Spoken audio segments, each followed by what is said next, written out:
The Great British Radio Play presents The Adventure of the Pimlico Poisoner by Peter Mackie, a radio drama adventure starring Sir Arthur Conan Doyle's famous detective, in which a broken leg is no barrier to leading the hunt for a real-life demon of Victorian crime. A man who, it is said, claimed at the very moment of his execution that he was Jack the Ripper.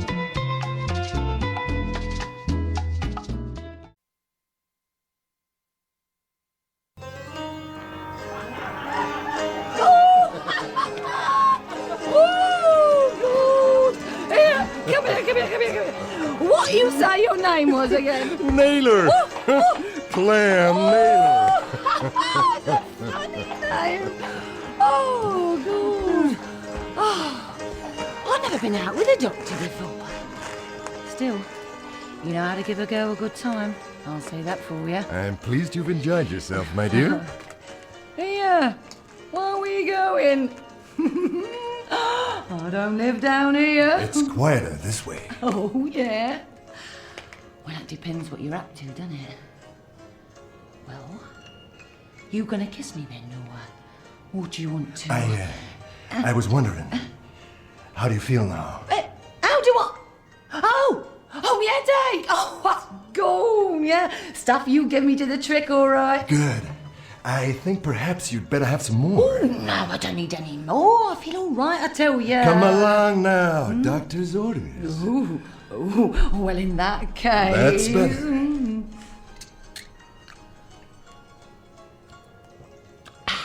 There. Here, do you always carry this stuff round with you? I get headaches myself. Oh, well, it's a good thing you're a doctor, then. I mean, if you can't look after yourself, who can you look after, eh? Now then, wasn't you about to, do something? I have to go now. Hey, what do you mean? Shall we meet tomorrow? Here, don't go. About 7 o'clock? The Three Feathers? But what about... Oh, God. Silly old sod. Might as well go home, I suppose. Oh, God.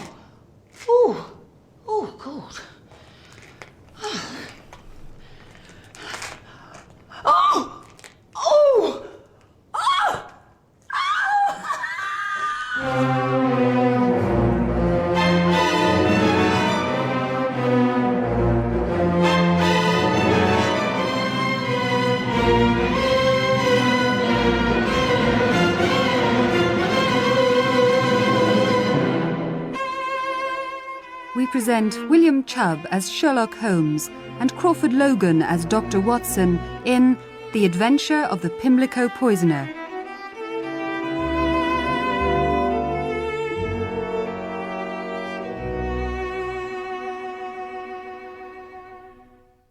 As a medical man, the great affection in which I have always held my friend Sherlock Holmes is clouded only by the complete disregard he had for his physical well-being.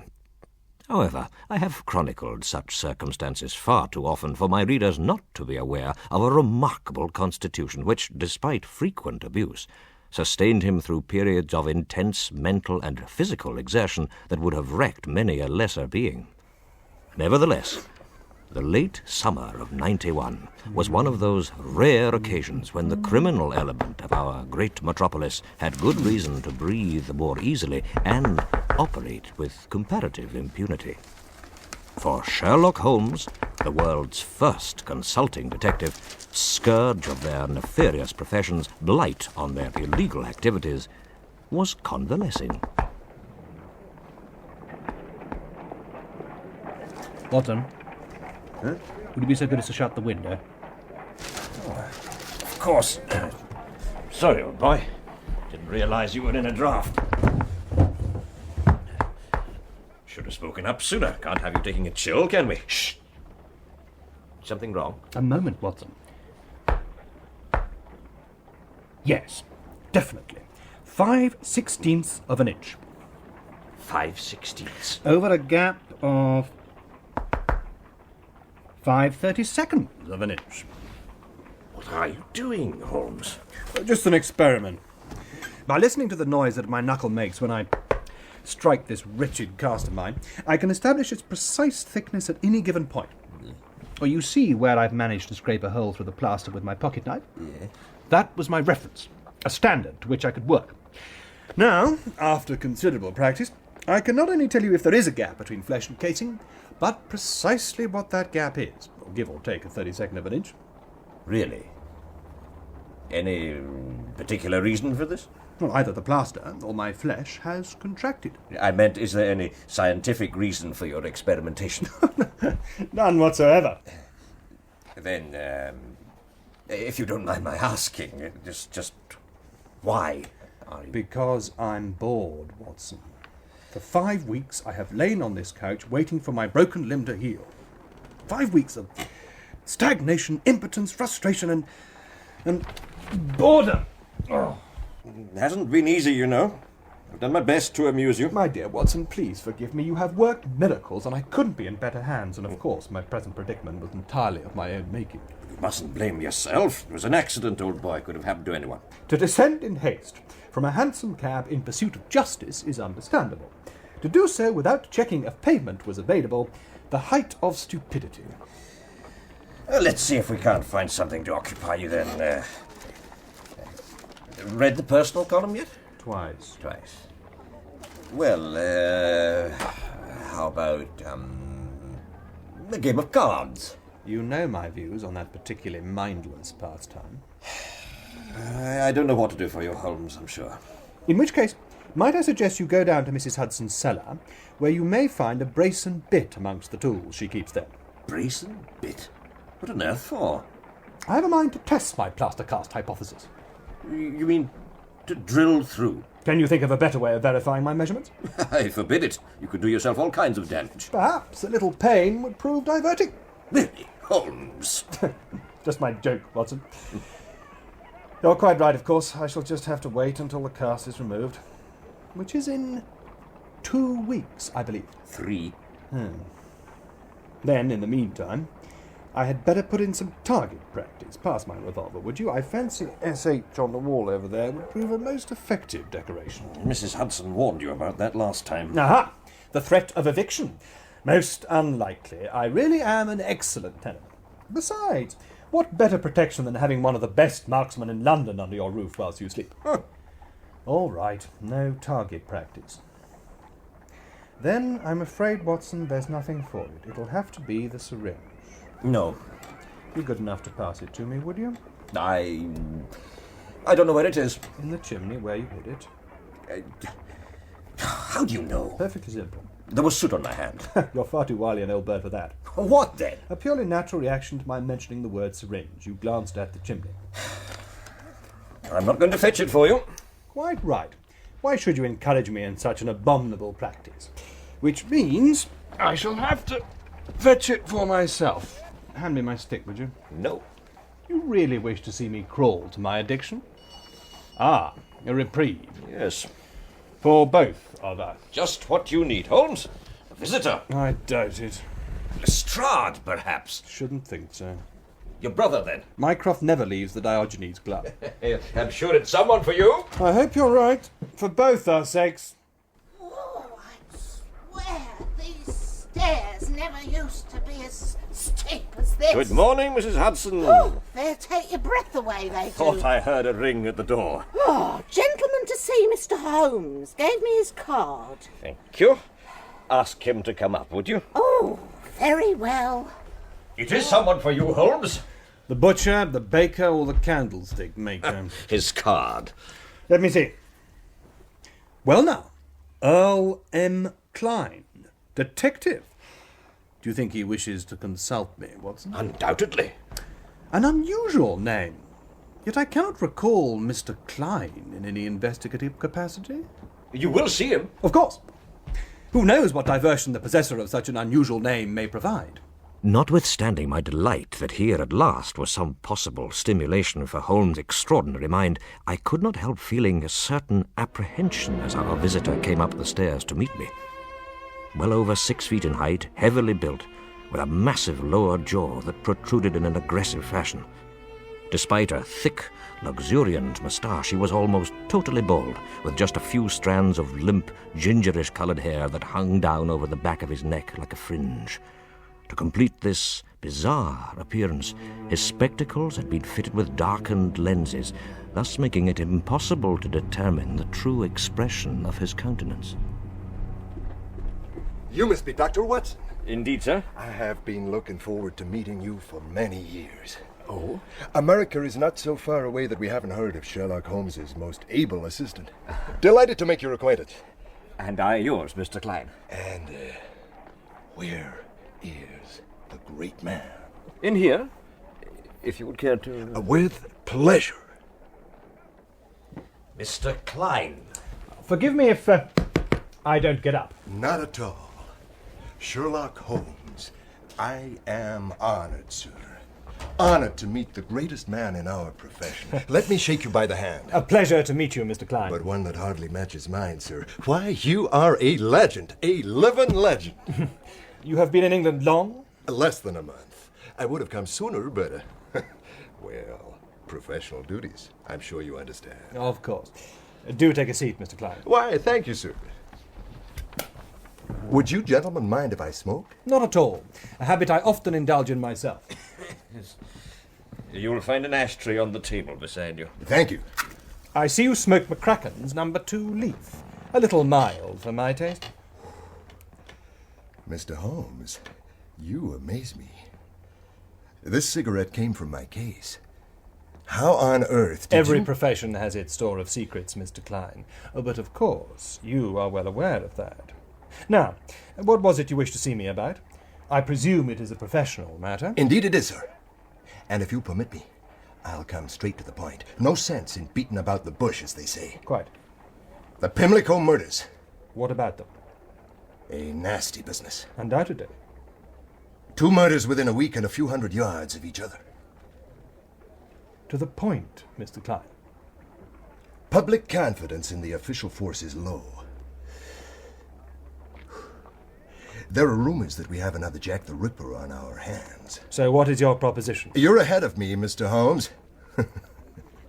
But I would expect no less.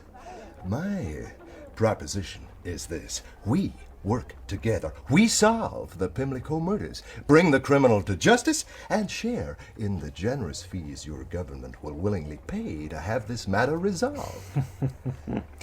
You flatter me, Mr. Klein. But you must be aware that I already have the good doctor here as my partner.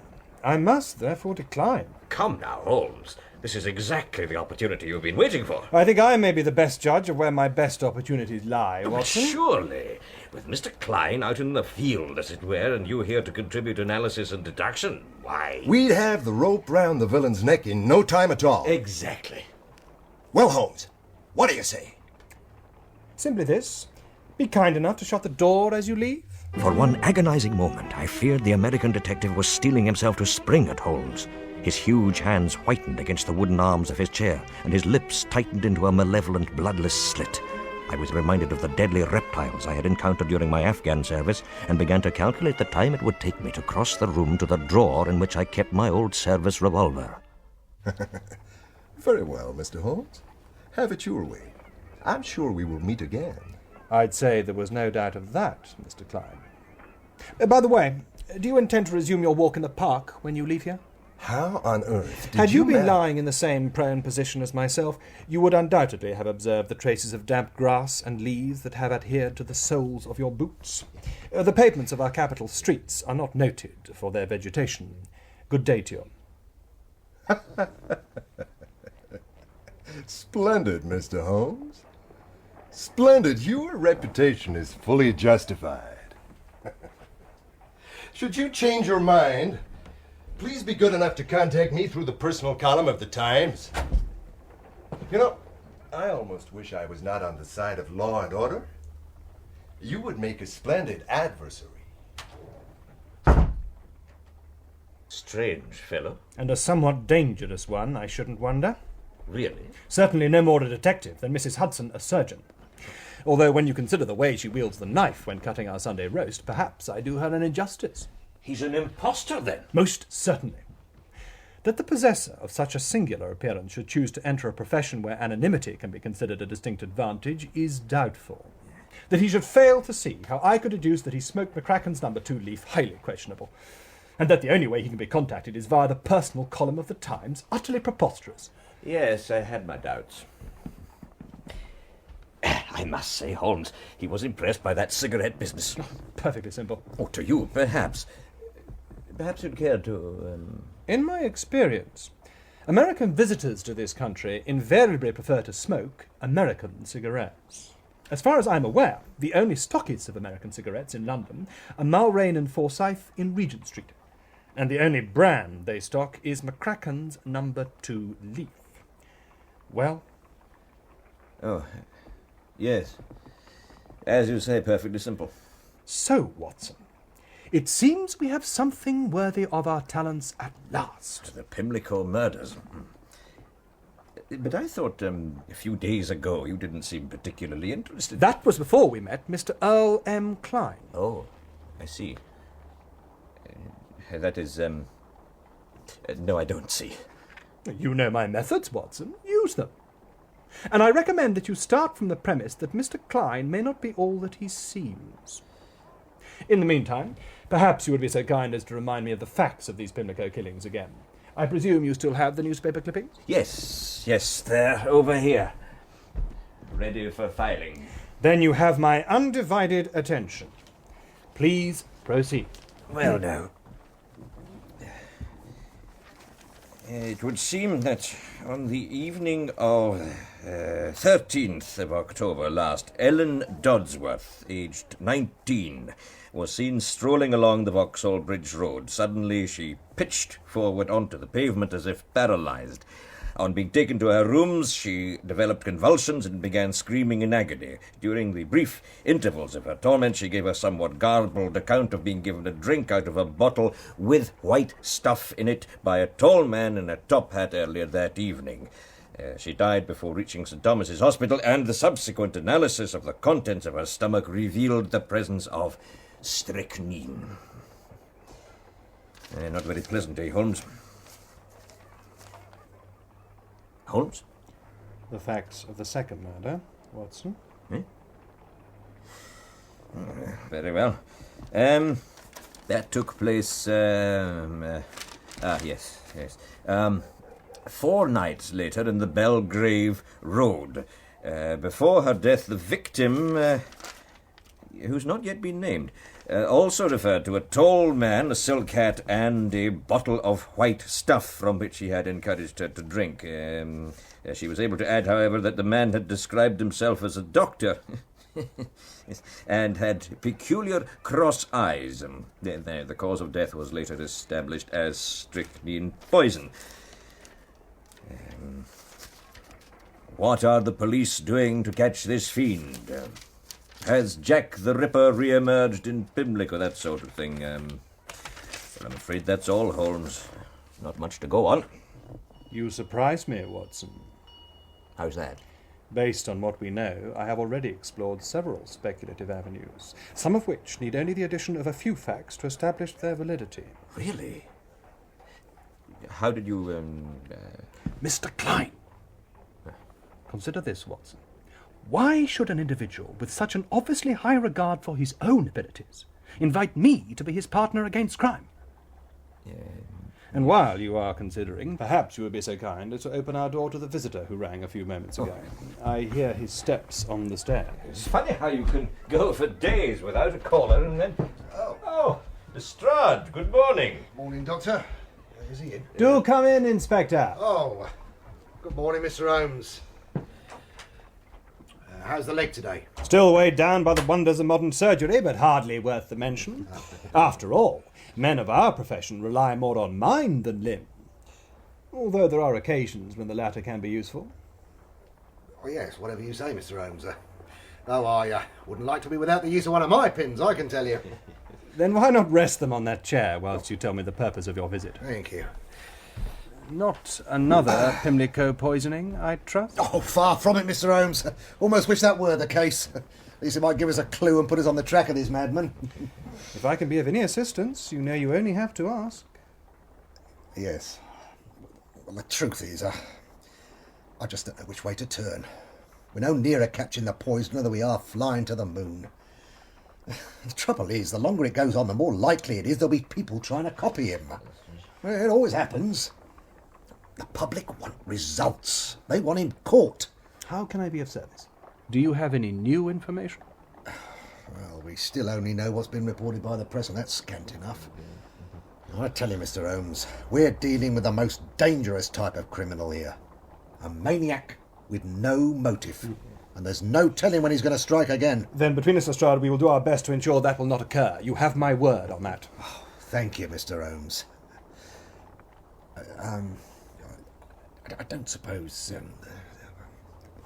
what I'm trying to say You is... want to know if I've come to any conclusions concerning the Pimlico poisoning? Exactly. Nothing definite as yet, Lestrade. But I have certainly formulated an opinion. And if that opinion can be substantiated by fact, then I believe we may be able to flush your maniac out into the open. Well... I take it I can rely on your full cooperation. The whole force is at your disposal, Mr. Holmes. You've only to say the word. Which may come sooner than you think. We'll be ready. Excellent. Right. Well, I'll say good day then, and once again, thank you, Mr. Holmes. Watson will see you out. Right.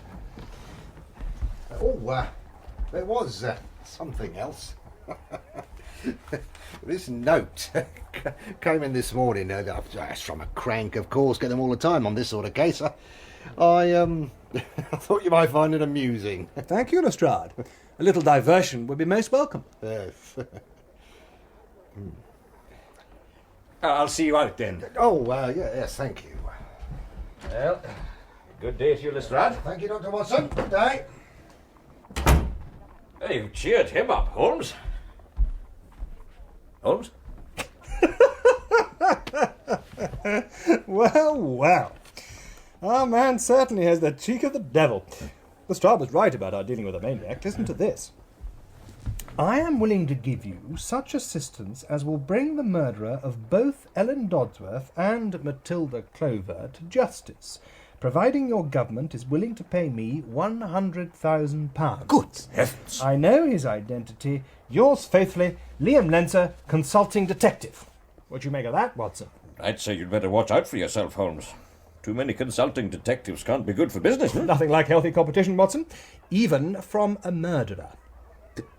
You mean it's not one of them? How do you know? Again, apply my methods. There can be no doubt about it. Very well. Let's see now. It's common enough paper. Could have been purchased at any one of 100 stationers. The name, Watson. What do you make of that? Liam Lenser. Bogus, of course. Probably Irish. Look at this. I've written the name Liam Lenser on my cast. So much more convenient than one's shirt cuff. And underneath, Earl M. Klein, the other detective. They are, of course, one and the same person. No doubt you see the connection now. I'm not sure. Even when I point out there are the same number of letters, 10 in each name? I see. But then... So has John Watson. And I doubt if even you could find a connection between Klein, Lenser, and myself. Touché, Watson. And an apology. I can hardly expect your mind to be filled with the sort of trivia I have been foolish enough to cram into mine. Let me explain. Horatio Nelson, for example. In anagrammatic form, he could be read as Honor est a Nihilo. Similarly, Flit on Cheering Angel is the relatively simple transposition of Florence Nightingale. Now do you see? Yes, of course, an anagram. Liam Lenser, Earl M. Klein, one and the same. No doubt about it. Quite so. But of even greater significance is the intriguing possibility that both may be derived from the real name of the person responsible for these Pimlico poisonings. But he was here, in this very chair. Why didn't we apprehend him? Well, I am hardly in a position to apprehend anyone. And despite your proven courage, Watson, I feel you are no match for our adversary's undoubtedly superior strength. Besides, at the time, I was still not sure he was our man. despite his darkened lenses and the reference by one of the victims to a man with cross eyes. But you are sure now? Oh, yes. The letter from Liam Lenser, Earl M. Climb's alter ego, refers to the second victim by name when that had been specifically withheld from the press. However Lestrade failed to spot that, I shall never know. So, the first error on the part of the murderer. Oh, hardly an error, Watson. We are dealing with an arrogant and dangerous man. Very dangerous indeed. And one who wants to play games. Very well. We shall oblige him. It was obvious that the key to the murderer's true identity lay in devising further anagrams from the letters of the names he had already utilized. So, for the next few minutes, we busied ourselves, Holmes on his plaster cast and I on a page from my pocketbook, in compiling a list of all the forenames we could extract from those letters: Alec, Len, Ian, and so on. At each name, Holmes would concentrate for a few moments, comparing it with some mental list he had stored away. But as each, in turn, failed to register in that immense filing cabinet locked in his brain, I began to suspect that, for once, he was pursuing a false trail. However, as we began working on permutations that began with the letter N, and I myself had got no further than N-E... We have him, Watson! Neil! Double L. Neil Cream. Quickly now, pass me the index. I realized at once that Holmes had been able to make the vital connection by relating the name to some press cutting he had filed away concerning the man. I knew that the entry of Neil Cream into that vast index of people and events could only be for something sensational. Now, let me see. Campbell, the St. Albans Strangler, and Cochrane. Wonderful fortune, that man, a true artist. Cracksman, Cradley. Here we are. Cream. Yes, now I remember. What's that, Holmes? A series of newspaper items that make up a veritable catalogue of crime. A potpourri of poisoning, you might say. Listen to this. September 1870, Edmonton, Alberta. Fellow student, Emily Baxter, found dead in Cream's room. Autopsy, traces of strychnine. Verdict, suicide. 1874, February, McGill College, Montreal. Having qualified as a doctor. What do you think of that, Watson? It would never have happened in my day. Having qualified as a doctor, body of waitress, 5 months pregnant. Found behind surgery, bottle of chloroform beside her. Verdict, administered by some person unknown. Extraordinary. Fellow had the luck of the devil. January 1881, advertised revolutionary cure for epilepsy, seduced wife of sufferer when she came to surgery, sent her home, husband died 3 weeks later, strychnine poison. Why, the man's a maniac. How could they possibly set him free after that? It seems they didn't. Illinois Gazette, 13th July 1881, poisoner given life sentence. Following a trial lasting for 17 days, Neil Cream was found guilty of murder and sentenced to imprisonment for life in the Illinois State Penitentiary. Rejecting prosecuting counsel's demand for the death penalty, Judge Josiah P. Fairweather stated there was reasonable doubt as to whether the fatal dose had actually been administered by Cream. That's our man, Watson. Hardly, old chap. Not when he's serving life imprisonment several thousand miles away. Then he's either escaped or been set free. Either way, Neil Cream is here in London. I'd stake my reputation on it. I suppose... Would you mind playing errand boy, Watson? No, of course not. Then I have 2 tasks for you. Firstly, go to Scotland Yard, present my compliments to Inspector Lestrade, and ask him to send an official cable to the Governor of Illinois State Penitentiary inquiring after the present whereabouts of Neil Cream. I'll go straight away. Let's put my coat on. A bit of a nip in the air. Where else do you want me to go, Holmes? Holmes? How do you think Alec would suit me? I don't quite follow. Yes, Alec. Well, it doesn't carry quite the same weight as Sherlock, of course, but I like it. That leaves N-I-L-R-E-M. Milner. Alec Milner. What do you think, Watson? Is that another of those anagrams? Indeed it is. Well, how about Alec Merlin? Merlin? Capital, Watson. The name has certain magical properties, which may well work in our favour. Yes, Alec Merlin. Your pocketbook, Watson. Unless you'd rather take this plaster cast of mine all the way to the offices of the Times. Oh, I see. No, of course not. There you are. Thank you. Now then, O.M. Klein, need demonstration of your abilities. Lupus Street. 10 o'clock tonight. What? Alec Merlin. There. That should flush him out. Make sure that gets into tomorrow's personal column, would you? Oh, and, Watson, ask Lestrade if he could possibly spare me some time this afternoon. We have some arrangements to make before we meet Mr. Neil Cream again.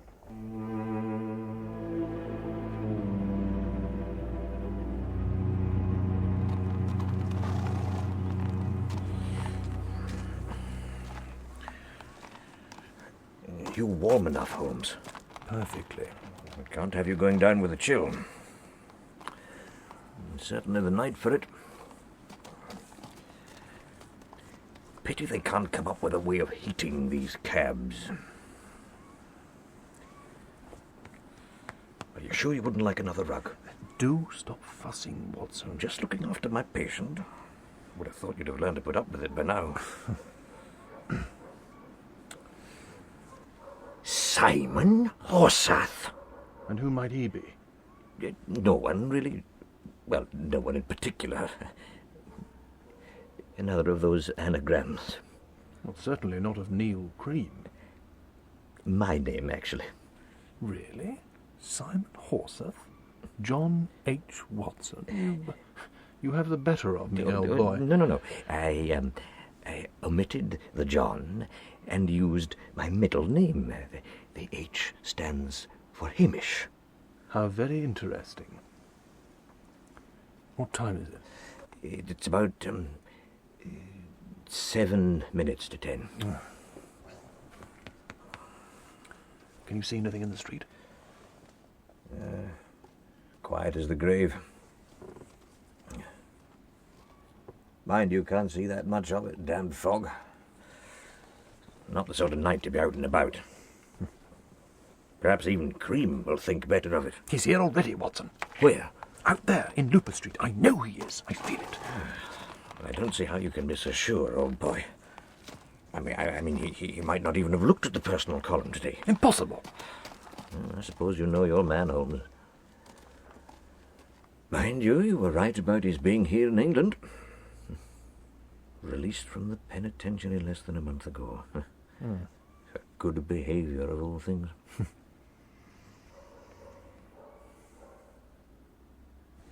What's that? I didn't hear. Your revolver, Watson. It's all right, it's only Lestrade. Had me a bit worried there. Well, Lestrade? Nothing to report, Mr. Holmes. No sign of him, then? Not much sign of anyone. A bit too quiet for my liking. Fog doesn't help either. Getting to be a right pea super. I take it you're ready for him. I've been for the last half hour, Mr. Holmes. 20 of my best men all armed, plus Constable Billings, your driver. They're well hidden? Had a job finding them myself, and I knew where they were. Pity it had to be Lupus Street, though. Must be one of the longest in London. Anything less, and he might not have taken the bait. You think he'll show, then? Without question. But when? That's what I'd like to know. 5 minutes' time. I said 10 o'clock, and I don't think Mr. Cream would be one to disappoint me. Well, we're ready for him. I feel lucky, Mr. Holmes. He'll wish he never set foot in this country by the time I've... Good God! He's here! I knew it! Fast as you can, Billings! Right, sir. Wait, mate. Hold on, Lestrade! I'm all right. Just hope we're in time. Your man's certainly punctual, Holmes. Even early. Possibly a little too early, Watson. There they are! Outside the Three Feathers! Whoa! Steady there! At least there's some light down there! Hey. Careful, Lestrade! bit reckless of him, that. He sees an end to his troubles, Watson. Oh, yes, but I don't want 2 broken legs on my hands. I'll go and see what's happening. Now, you stay where you are, Holmes. I must see for myself. You're not leaving this camp. For heaven's sake, Watson, There'll be must no see... argument. You're staying here. So, I'll be as quick as I can. Thank you very much. what's happening, Lestrade? Hey? Oh, Doctor. This woman here... Oh, this is no good. Sergeant, what for? Sir? Move this crowd back. I can't hear myself think.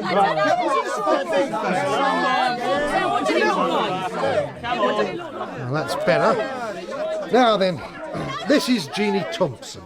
Says she come out of the pub there and started walking down... Oh, well, look, you might as well tell the doctor yourself. Oh, sir. You see, I'll come out into the street. Speak up, girl. It's all right, Lestrade. Now, my dear, tell me your name. Jeannie, sir. Jeannie Thompson. All right, Jeannie. You're quite safe now. Just take your time and then tell me exactly what happened. Well, sir, I've just been in the Free Feathers to get her top for my mother. Ever so poorly she is just now. Oh, I'm sorry to hear that. Oh, thank you, sir. Well, I come out the door, and just as I was passing the alley there, this man came out and got hold of me. Can you describe him? Oh, I don't know, sir. It happened so sudden. I didn't really get a look at him. Ever so big he was, and strong. And how was he dressed? Oh, I'm not sure, sir. I think he had a cloak. A black cloak. And then what happened? Took out his fiddle and played an Irish reel, I shouldn't wonder. Holmes! Come here, Miss Thompson. Really, Holmes? I said, come here. Come along now, Jeannie. We'd better do as he says, and don't be frightened. Right. Now, Jeannie Thompson, I have just one question for you. Yes, sir. Where is the tot you were taking to your mother? I must have dropped it. Then we'd better ask the inspector to find it for you. No. Well, perhaps I forgot it, you know. You mean you forgot the one thing that would bring a modicum of comfort to your poor, sick mother? Well, I've just forgotten to look for it. If the truth were known, your mother is probably in excellent health. Now, I want to know who put you up to this. Who the hell do you think you are, then? Someone who may have you charged with being an accessory to murder. Holmes! Murder? Oh, I don't know nothing about that. Then you'd better tell me what you do know, and be quick about it. I met this man, see? In there, about an hour ago. Give me a sovereign, he did. Said he wanted to play some sort of trick on some friends of his. What sort of trick? He didn't say. I was to start screaming just before 10 o'clock. It's all I know. Honest, I didn't know nothing about no murder. Please, you've got to believe me. I do. But listen to me, Miss Thompson. You've had a very fortunate escape this evening. Very fortunate indeed. A constable will escort you home now. Home? Oh, not yet. No fear. Oh, I need another drink.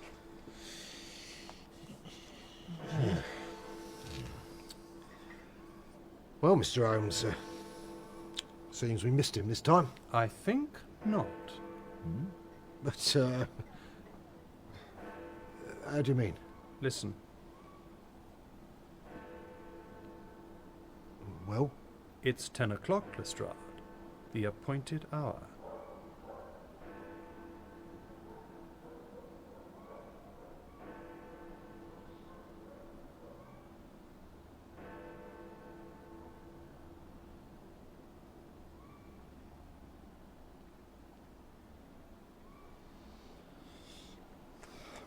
I'd,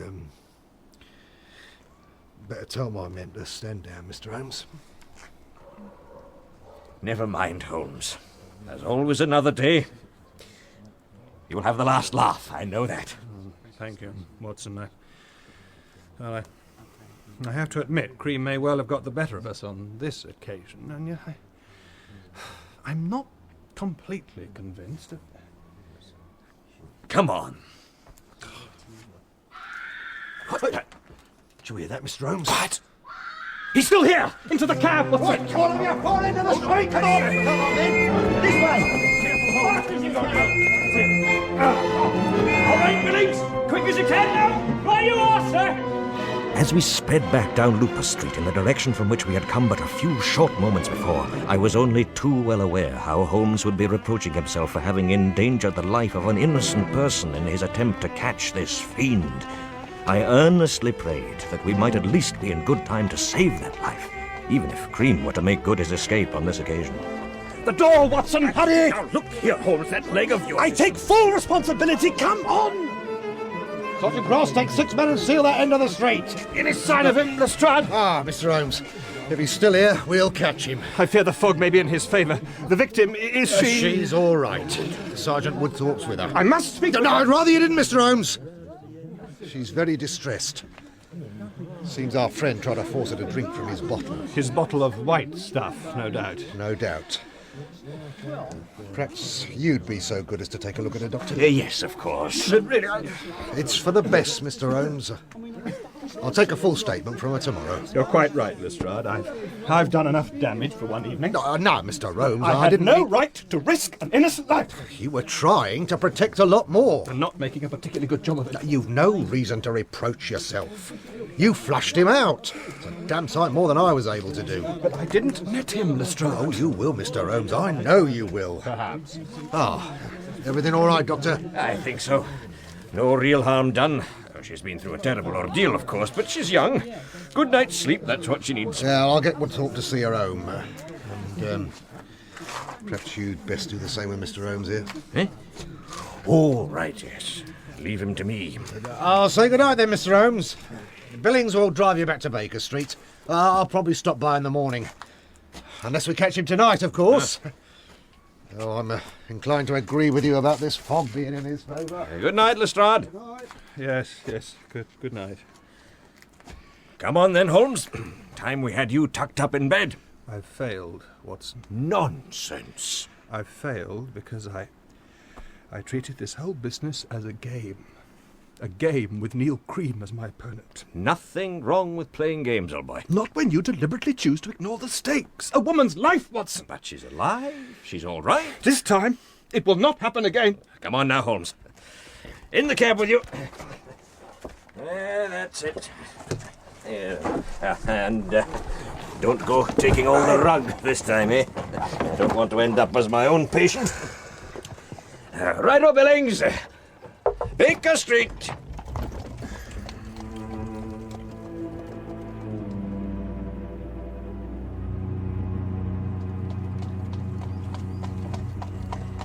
I hope Mrs. Hudson's kept the fire in for us. Holmes? What was that? Oh, sorry, old boy. Didn't know you'd nodded off. No, I was just thinking. What did you say? I hope there's a fire waiting for us. Yes. And I think a nightcap could be in order. Strictly medicinal, of course. Why have we stopped? So we have. We can't be in Baker Street already. I wouldn't have thought so. Let me see now. Could be anywhere. Hardly see across the street. I'd better ask Billings what's going on. Perhaps he's the one that's dropped off, eh? Billings! I say, Billings! Good evening, gentlemen. Good Lord! Cream! Keep your hands where I can see them, Doctor. I've no doubt a military-looking man such as yourself might well have a revolver to hand. Do as he says, Watson. Thank you. What have you done with Billings? He'll be all right. Most English policemen have thick skulls, I imagine. When did you take his place? In Lupus Street. Where else? Can you think of a better way to escape than to become the driver of the illustrious Sherlock Holmes, consulting detective? I'd advise you to watch your tongue, sir. You're hardly in a position to offer me advice, Doctor. It's all right, Watson. Well, Cream, what do you want of us? What makes you think I want anything? I have all I want. A dozen or more of Scotland Yard's finest men scouring Pimlico for me, whilst I sit here, chatting with the very man they all expect to bring me to justice. Don't you find that amusing, Mr. Holmes? Not especially. I would remind you that your intended victim is alive and well. Yeah, stupid girl couldn't bring herself to drink out of a bottle. But you have to admit that the execution, if you'll forgive my choice of the word, was excellent. You down one end of Lupus Street, myself down the other. If it is a game we're playing... Oh, yes, I overheard that particular part of your conversation. Then I do seem to be playing it rather well. Don't you think? The game is not yet over. You will make your mistake yet. Very doubtful. But consider this, Mr. Holmes. even in the most unlikely event that I should ever make a mistake and I am arrested, what good would it do you? You can't prove a thing, and I believe you know that. Believe me, Cream, I will find a way. I don't doubt you will try. Now, gentlemen, I think it is time I bade you good night. And Mr. Holmes, I would strongly advise you to curb your companion's natural impulse to try and stop me. I would be loath to deprive you of his company. I'm sure you need all the assistance you can get just now. Good night.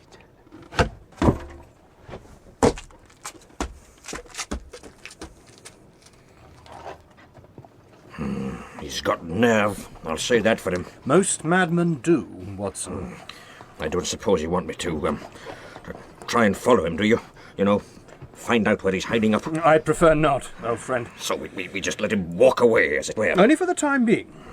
You know, he was right about one thing. What's that? As yet, we have no proof that he is the man who has placed half London in the grip of fear. He's the Pimlico poisoner, all right. We both know that. Undoubtedly.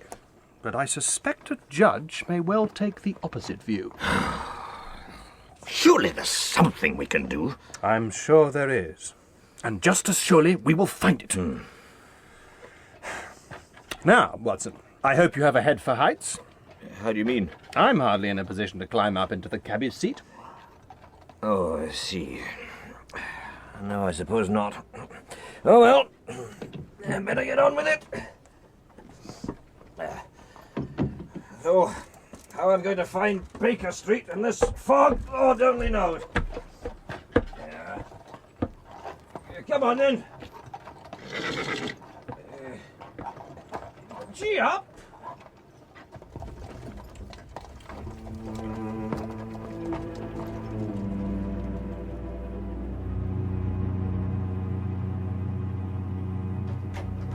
There you are, Watson. Morning, Holmes. I was expecting you at least 20 minutes ago. I thought I'd have a bit of a stroll.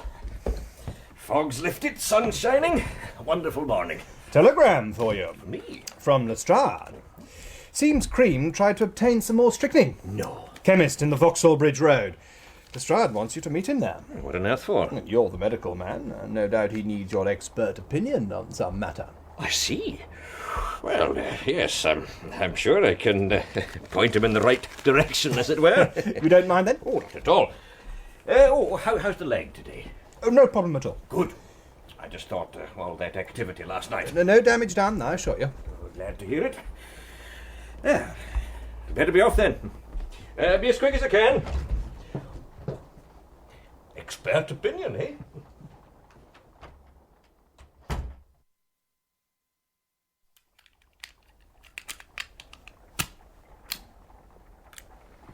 A moment.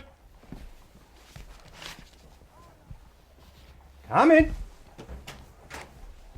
Ah, Mrs. Hudson. Surely it can't be lunchtime already. Not yet, Mr. Holmes. You have a visitor. Indeed.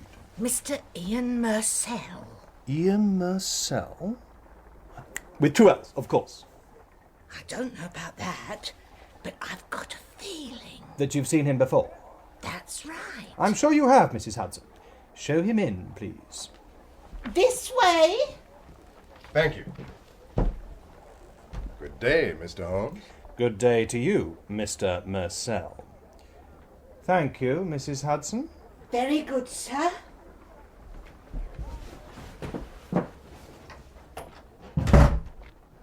I have the impression I've been expected. Lestrade would have sent a cab, not a telegram. And you obviously realized it was better that I see you without Dr. Watson being present. I agree that my colleague would be more inclined to indulge in some physical act of aggression against you than I. May I sit down? Please do. The far chair. Certainly. But you need have no fears for your safety, I assure you. Besides, I see you have your sword stick to hand. I've no doubt you know how to use it. What is the purpose of your visit? I've come to congratulate you, Mr. Holmes. Really?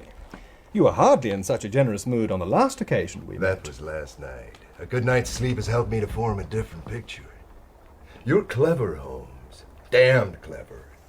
Of course, there was no danger of your catching me last night, but I have the feeling that were there to be similar occasions in the future, and should Lady Luck happen to be smiling on you, then I could be in danger of losing my liberty. What exactly are you saying? That I enjoy a challenge, but I prefer the odds to remain firmly in my favor. England is a small country. Where I am concerned, you make it even smaller.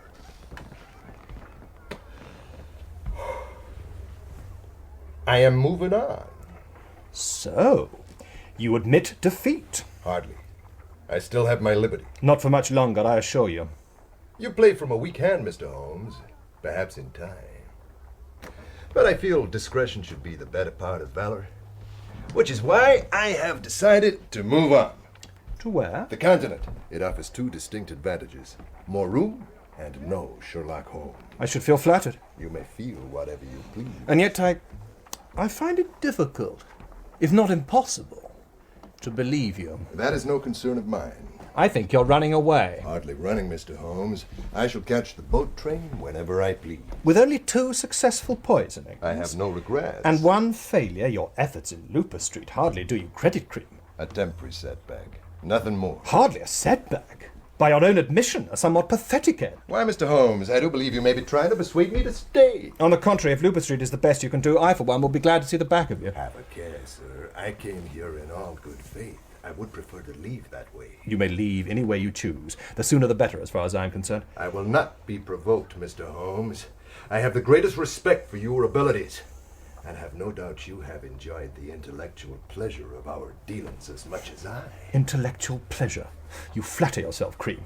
If those pathetic anagrams of yours are the nearest you get to intellectual pleasure, your mind must be even more diseased than I thought. I'm warning you, Holmes. I can think of no better time for you to leave for the continent, as there is no doubt in my mind that should you attempt to continue in this imbecilic, amateurish way, you will have as good as put the hangman's noose around your own neck. Or you'll end up in the lunatic asylum, which is undoubtedly where you belong. You'll pay for that! 1 step further, Cream, and I shall put a bullet right between your eyes. Exactly, my friend.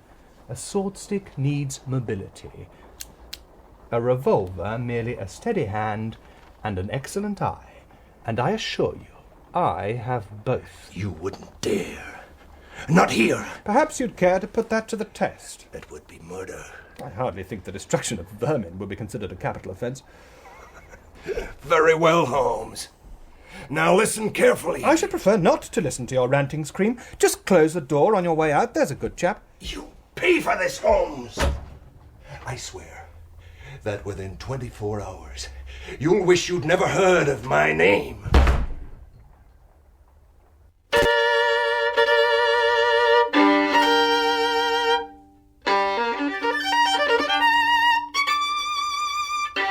For heaven's sake, Holmes, we have to talk about this.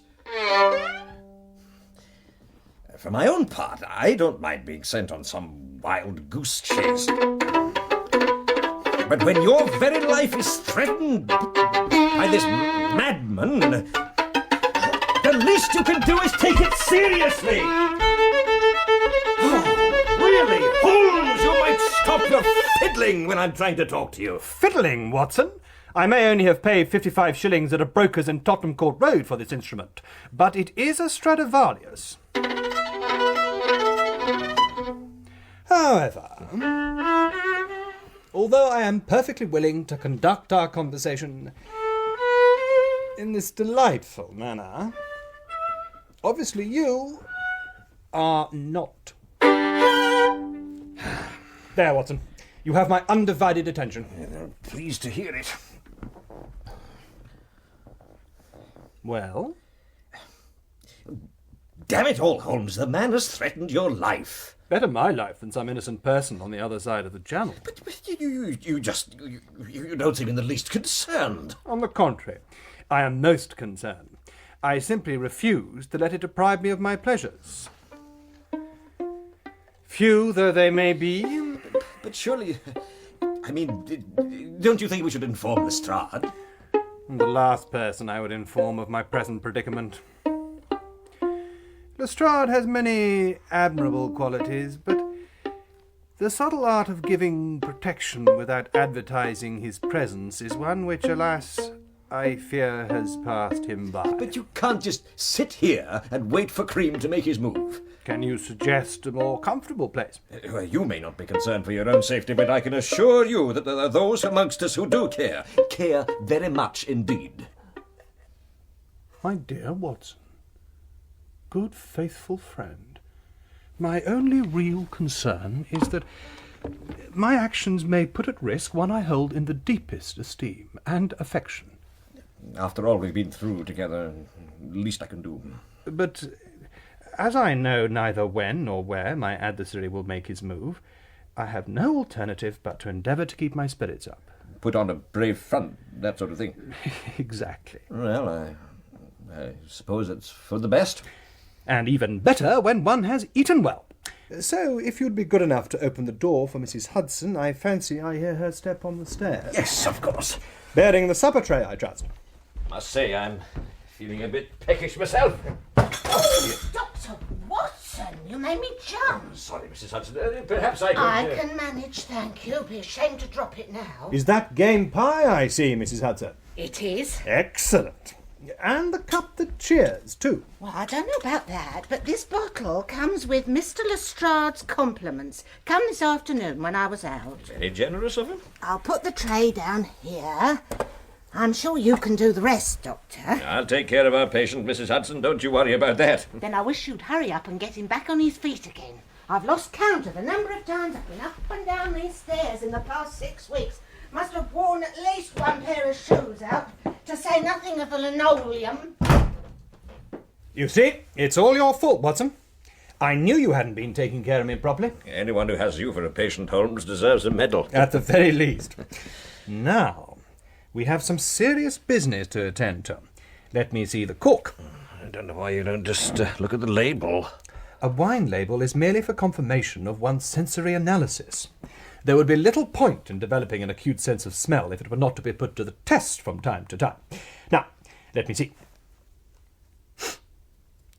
Well, now, a claret, of course, but undoubtedly an aristocrat. Yes, possibly. Year? All in good time, Watson. We must start with the grape. 70 to 80% Merlot and... Ah, yes, Boucher for the balance. Now, that tells us immediately we are not merely in Bordeaux, but at the very shrine of claret. Pomerol itself. Chateau Petrus, of course. As for the year, another 12 months and it might well have faded, but right now... 15 years of perfection. 1876. Am I right? Of course. Then I claim my reward. Eh? Oh, yes, of course. Didn't know Lestrade had such good taste in wine. Very generous of him. It must have cost him a pretty penny. There you are, Holmes. Holmes? What? Oh, yes. Thank you. Still, ours is not to reason why. Here's to Lestrade. And Chateau Petrus. No! Holmes, what's come over you? I should have known straight away. Known what? That neither Lestrade's financial situation nor his taste in claret extends to Chateau Petrus. Well, perhaps not, but knocking the glass from my hand like that, I mean... Even though it contains such a deadly vintage? Deadly? The inevitable result of mixing Merlot, Boucher, and Nux vomica, the St. Ignatius bean, or any other variety of the Legeniaceae family. Strychnine? The very same. But who... Neil Cream? Certainly the only person I know insane enough to molest the noblest claret of them all. And he was good enough to reassure me of his intention to point out the error of my ways within 24 hours. He's been as good as his word. Strychnine. I shall have to analyse it, of course, but I should be most surprised if my diagnosis were to prove incorrect. But I might have... Precisely, Watson. Or, more importantly, from Neil Cream's point of view, I should be the one who, even now, should be gasping my last breath as the poison took its deadly hold. But all's well that ends well. No harm done. All is well, yes, but hardly the end, Watson. In fact, merely the beginning of a long night's work. Really? What had you in mind? My demise. Good Lord. At this very moment, Neil Cream undoubtedly believes me to be as good as dead. A misconception I feel we can turn to our advantage. What did you have in mind, Holmes? My obituary, Watson. After which, you and Lestrade will visit Victoria Station to make preparations for Mr. Cream's imminent departure to the continent. But first, I must prepare a sketch of a certain piece of apparatus for the only person in London who would undertake a commission of this nature at so late an hour. Jeremiah Fogg in the Whitechapel Road. As I had a long night ahead of me, Holmes insisted I eat as much of Mrs. Hudson's game pie as I could comfortably accommodate, while he hastily prepared the documentation I would need to carry out his various commissions. My first call had been Scotland Yard, where I left a message for Lestrade to contact Holmes as a matter of the utmost urgency, after which my conversations with such Fleet Street editors as were still at their places of work established that their morning editions would carry the headlines that Neil Cream was undoubtedly awaiting with considerable eagerness. My third task brought me to that part of London that will forever be associated with the terror of the so-called Ripper murders. The dimly lit streets, the impenetrable menace of the maze of alleyways that lay behind them, and above all, the unaccountably threatening atmosphere that always descended with the darkness. It was not without some trepidation, therefore, that I left the comparative sanctuary of my cab and proceeded down a narrow passage at the end of which I would find, or so my driver had assured me, the premises of the man Holmes had sent me to see.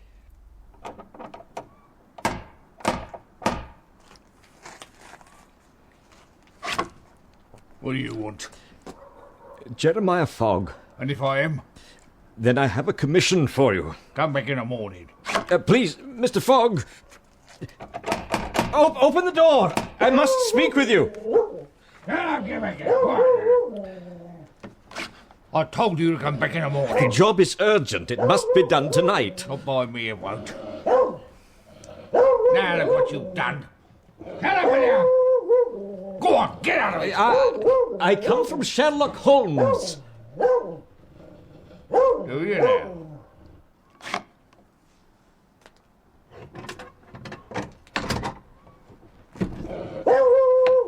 Should have said so straight away. Well, Come on, get inside. Can't the old world know it's my business? Oh, yes, of course. I'm sorry. I didn't realise. It's better. Just you, me, and the dog. Now, what does Mr. Holmes want? He made this drawing for you. Give us it here. Ah. Yeah, I see. That should be all right. Come back in an hour. I'd prefer to wait if you don't mind. Suit yourself? An hour, you say? Yeah, about that. Very well, I shall wait in the cab. Perhaps you would like payment in advance? Oh, there's no charge. Not for Mr. Holmes. The hour spent waiting in the cab was one of the longest of my life. I am not given to exaggeration, although I would admit to the occasional embellishment when chronicling some of the adventures Holmes and I have shared, but the threatening nature of that particular part of our great metropolis unnerved me to such an extent that I occasionally called out to the cabby to reassure myself that I was not entirely alone.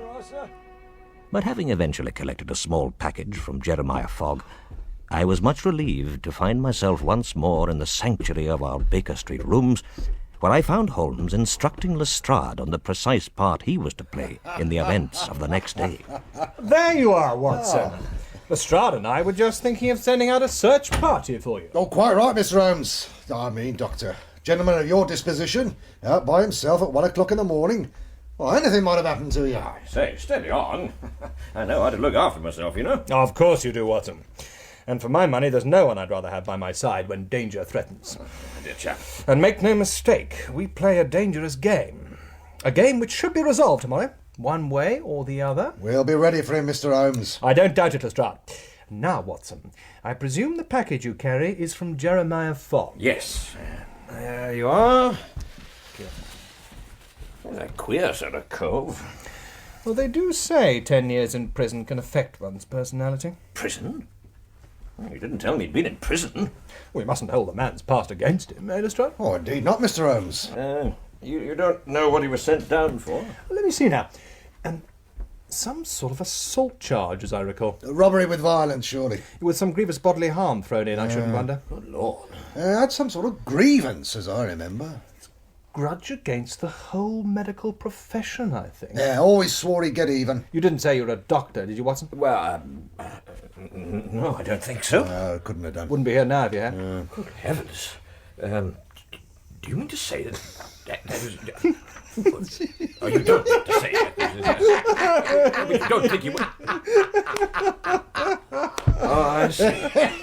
Yes, most amusing. My dear Watson, my dear friend, please forgive me. Nothing to forgive, is there? You can take a joke as well as the next fella. No, don't worry about me. Please, Watson, we were laughing at the situation, not at you. Yes, I can see that. I'm glad you enjoyed it. So, what's in the package, then? A cosh? Razor? Something like that? Far from it. Jeremiah Fogg is a master craftsman, a glassblower of extraordinary ability. Behold his latest creation. So that's what I went for. To do with one of your chemistry experiments, is it, Mr. Holmes? Close, Lestrade. In fact, Fogg has fashioned much of the apparatus you see on my bench over there. Ah. No, these two glass tubes and the minute bridge that connects them have been designed to help bring a murderer to justice. Really? Well, I'm dashed if I can... How's he going to do that? Well, unless I'm very much mistaken, all will be revealed tomorrow morning. Or rather, this morning. Time you were off, Lestrade. Oh, right. You too, Watson. Where are we going? Victoria Station. You're quite clear as to what has to be done, Lestrade? Perfectly, Mr. Holmes. Good. And remember, it's almost certain to be the 9:30 boat train. Yeah, I'll make sure everything's ready. Come along then, Doctor. We've got a busy night ahead of us. Very well. I suppose I'll be told what's going on eventually. What will you be doing then, Holmes? Me? I shall be in my bed. Oh, will you now? Yes, indeed. If my next meeting with the Pimlico poisoner is to be our final encounter, which will, of course, depend on the effect of the headlines in this morning's newspapers, then I shall need all my wits about me. Good night, gentlemen. Good night, Mr. Holmes.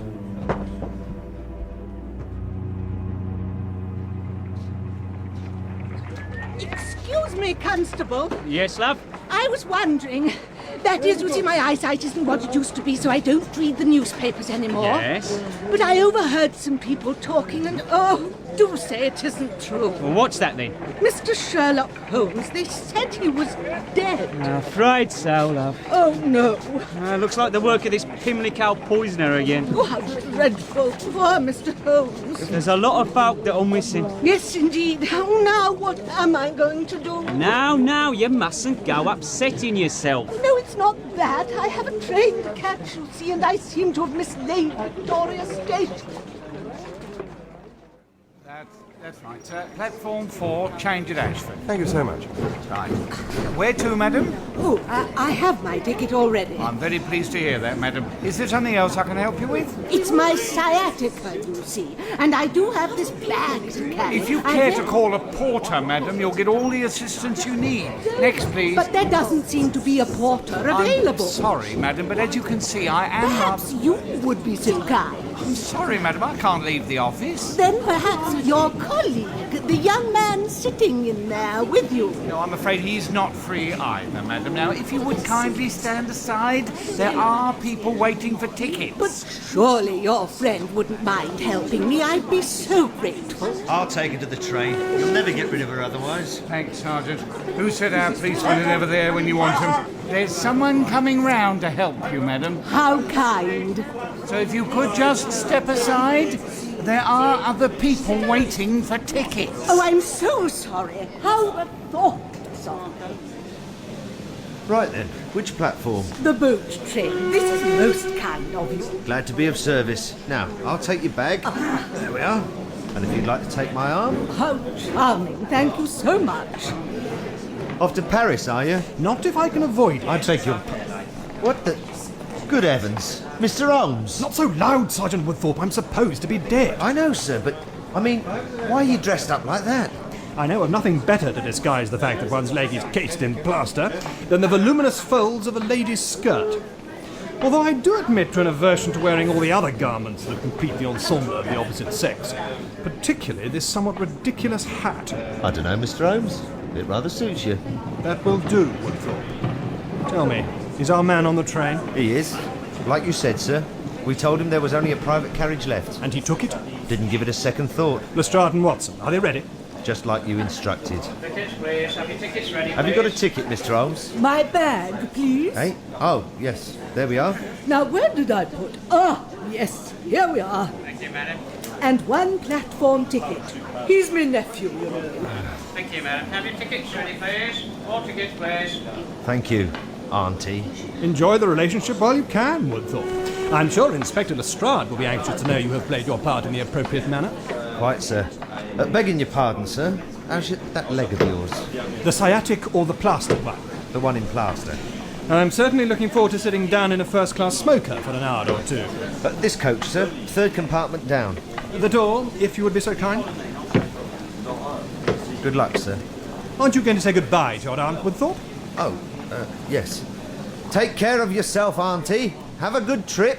Thank you, dear. And make sure you're a good boy while I'm away. Good morning. I'm sorry, ma'am. This is a private carriage. Oh, now I don't object to your smoking, but do open the window a little. I repeat, ma'am, this is a private carriage. I'll just pull down the blinds on the corridor side, and then no one need wonder why an old lady has her leg in plaster, her feet on the opposite seat, And can't wait to take off the ridiculous hat she's wearing. Well, congratulations, Mr. Holmes. You had me completely fooled. As obviously did the headlines in this morning's newspaper. Yes, indeed. A masterly stroke, but forgive me, I fail to see what you hope to gain from this little charade of yours, albeit so admirably performed. My dear Cream, it's a simple matter of redressing the balance. You got the better of me in Looper Street. I can return the compliment at Victoria Station. Of course. I should have expected nothing less from so worthy an opponent. We're about to leave, Mr. Holmes. Forgive me if I let an old lady find her own way onto the platform. The next platform on which I intend to alight is that of Dover. You don't think I could allow such an illustrious adversary to leave these shores without showing my appreciation of an intellect which, though I am reluctant to admit it, comes near to matching that of my own. Praise indeed. For my part, Holmes, I welcome the diversion your conversation will provide on an otherwise dreary journey, but I warn you, if you have subterfuge in mind, have a care. I am in no mood to be trifled with. Although, even you must now have accepted that there is no evidence against me, and no legal reason why I should not leave England in the manner in which I arrived, a free man. Regrettable, but true. Now, as I have forced my company on you, I feel I must provide some of the diverting conversation you have so generously ascribed to me. There is one story you may find particularly amusing. It was a case I investigated a few years ago on behalf of Lord... but perhaps he had better remain incognito. Now, originally, I had been called in to establish the whereabouts of a distant relative with whom his lordship was anxious to renew his acquaintance, but my subsequent inquiries revealed a very strange set of circumstances.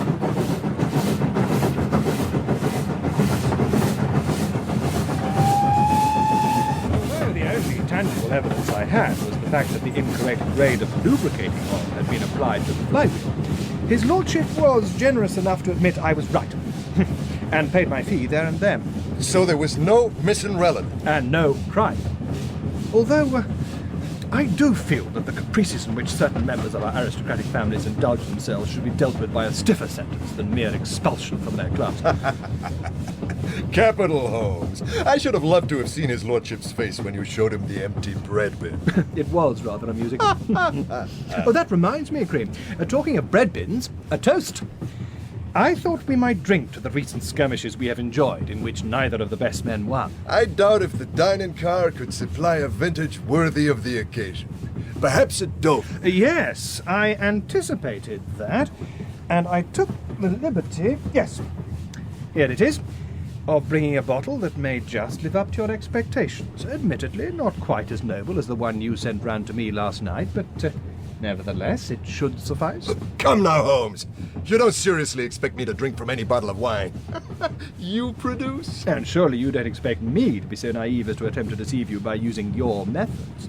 Apart from which, I could never bring myself to adulterate the contents that such a distinguished label proclaims. You know, I almost believe you. I'd certainly like to fit an end to our relationship. Nothing would please me more.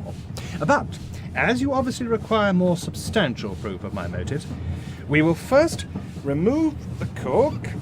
I should have opened this earlier, of course. And then somewhere... Ah, yes, here we are. 2 of Mrs. Hudson's very best glasses. There. Now, the colour, magnificent. The bouquet, oh, superb. And the taste, oh, words fail me. Do you know, Cream, I should be rather pleased if you did force me to keep this bottle to myself, though, would I still be able to negotiate the platform at Dover? All right, Holmes, you win. I'd be happy to drink with you. I'm very pleased to hear it. There. Thank you.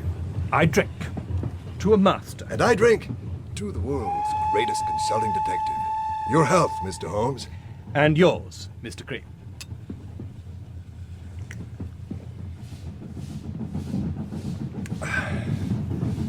You're right. A splendid wine. Then let me refill your glass. Thank you. So, you moved to pastures new. Indeed. I've always dreamed of going to Paris. You realize that Inspector Lestrade will be sending details of your recent activities here to the French authorities? I expect nothing less.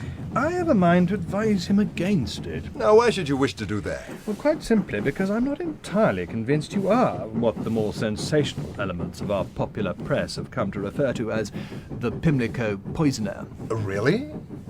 And what has led you to that conclusion? Well, the fact that we have no proof. Not one shred of evidence to link you with these murders, apart from your sojourn in the Illinois State Penitentiary, which did, as I recall, start with the illegal use of strychnine. True, you have no proof as far as Lestrade is concerned, but between you and me, surely no proof is required. We both know. Well, that is my dilemma. I'm not sure that I do. Not for certain. What? Let me explain.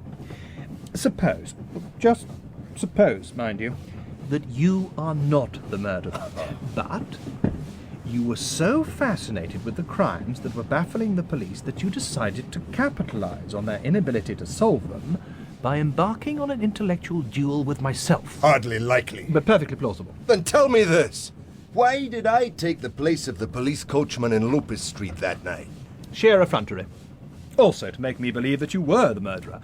I must say, you very nearly succeeded. All right. How did I know exactly where to be that night?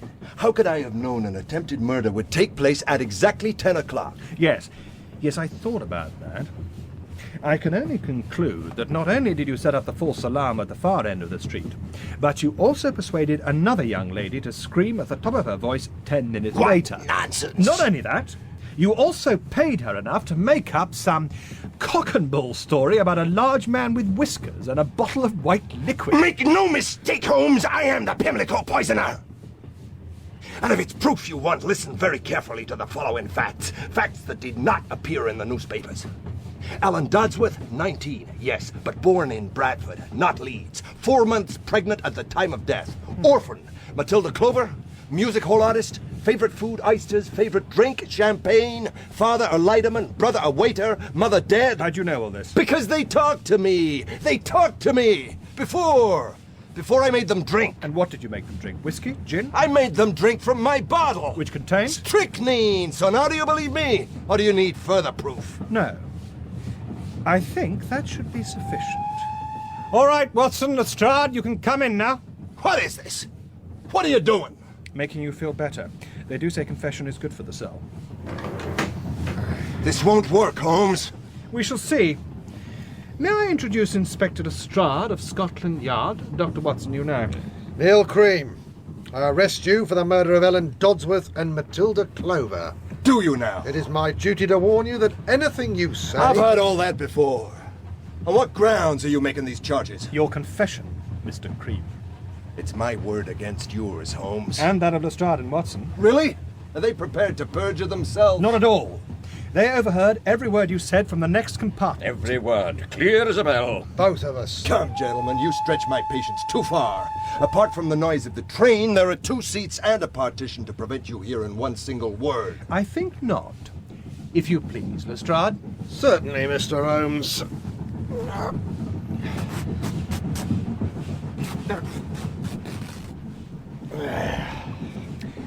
Behold, the next compartment. No partition, no second seat to muffle the sound. Well done, Lestrade. You too, Watson. A splendid night's work. As I was saying, you are not obliged to say anything. You really believe this will stand up in court? 3 against 1? No longer simply my word against yours. With the word of 3 people whose reputation demands they put someone on trial for the Pimlico poisonings at any cost? Why, any defense lawyer worth his salt would have your testimonies thrown out, and you know it. I admit there is some element of risk in sending you to trial on the evidence of your confession alone. Risk? You'd be laughed out of court. Which is why your dying deposition will carry much more weight. Explain yourself. A dying deposition, or a statement taken from an accused man when he believes himself to be near to death, is regarded in law as a valid testimony. Is that not so, Lestrade? Well, yes, Mr. Holmes, but I hardly think... Even better when recorded by a priest, of course, but with the good doctor here. I admire your tenacity, Mr. Holmes. Why, I'd even like to oblige you by giving you one of those dying depositions. However, as I have no intention of breathing my last for many years to come, I must forego that pleasure. We shall see. Watson, 1 glass of wine taken from a bottle containing 1/5 of a grain of strychnine. How long would you say? 30 minutes? Less than that. 20 at the most. Which leaves you about 10 minutes, Cream. 10 minutes in which to come to terms with your conscience. You really must be desperate to expect me to believe this bluff of yours, Holmes. We drank from the same bottle. I doubt if even you would make the supreme sacrifice to prove I am a murderer. Heaven forbid. I have far more important things to do. But let me show you something. A perfectly ordinary bottle on the outside. But when I put my finger down into the neck... Ah, yes, there we are. Not quite so ordinary on the inside. What was the trade of Jeremiah Fogg, Watson? Glass blower, wasn't it? Master glass blower. And here we have the perfect example of his art. 2 slender glass tubes connected at the bottom and bridged at the top, and one of them blown into a small bulb, and of exactly the right dimension and delicacy to pass through the neck of the bottle, but to remain unseen to all but the most astute observer. Ah, I see I have your attention, Mr. Cream. Let me explain. Before inserting the apparatus, I filled it with a glass of the claret as it left the chateau. Naturally, that was the glass I drank. But the second glass, the contents of which now rest in your stomach, Mr. Cream, was unfortunately tainted by a certain substance with which I believe you have more than a passing acquaintance, to wit, strychnine. You may wish to speak to Inspector Lestrade now. Kill you for this, Holmes. I'll kill you! Stop him, Doctor! Get his other arm. He's too strong for me! He's choking Holmes to death. The bottle, Doctor! Hit him with the bottle! Can't reach him. You'll never take me alive! May the devil take the lot of you!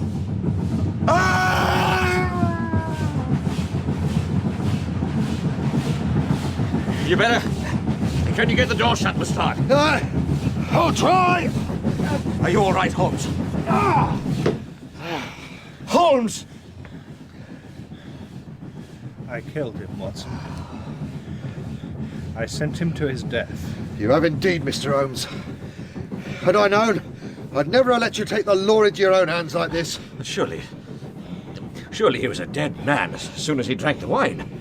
A bottle of Montbusquet may well take away one's breath, but never permanently. Do you mean there was no strychnine? Precisely. But all that stuff about the glass and Jeremiah Fogg. It worked rather well, didn't it? Too well. Oh, come, Holmes. You can't blame yourself for the death of a man like that, a murderer. Can't I? I cheated him by making him think he was dying. He cheated me by taking his life into his own hands. I killed him, Watson! I will never forgive myself for that. What do we do now, Lestrade? I'm not quite sure, Doctor. I've never pulled the emergency chain before.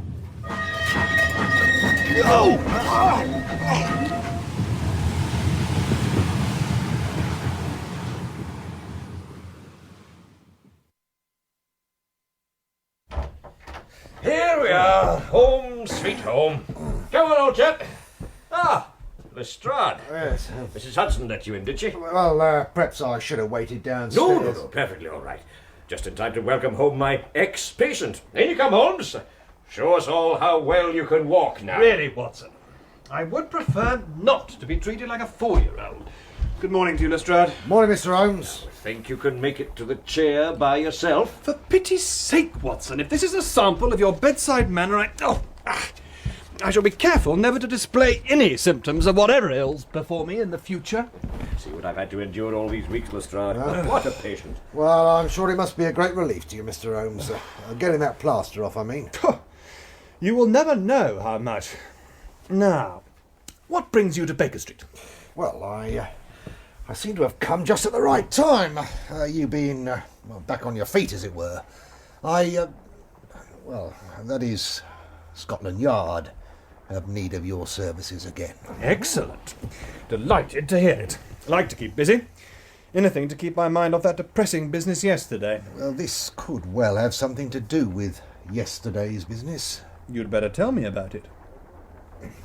Well, sir, after the train stopped and I'd organised the coach to take you and Dr. Watson back to Ashford, Woodthorpe and I and some of his men, we searched the line for his body. And?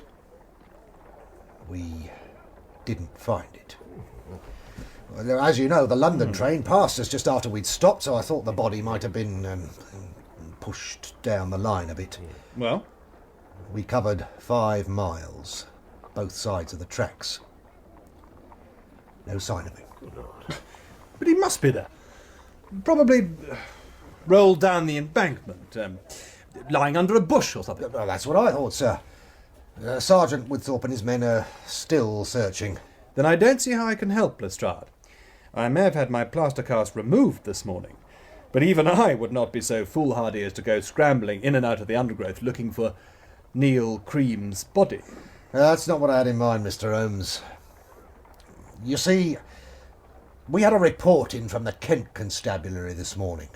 Well, more a request for assistance, you might say. Seems they had a murder last night. Young lady near Ashford. Poisoned. With strychnine.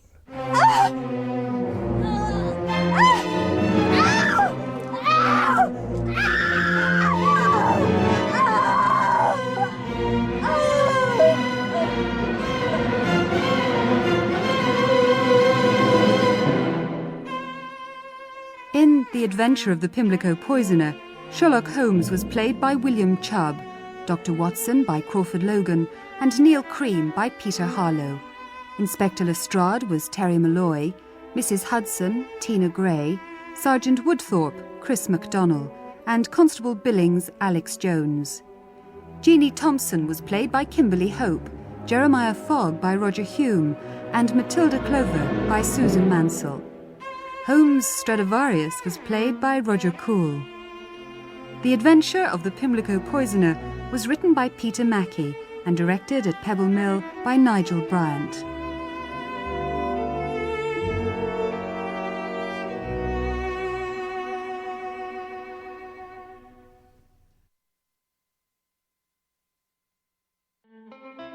That's all for this week. We hope you enjoyed today's radio play. Please like and subscribe, and hit that notification button. Thanks for listening. Bye for now.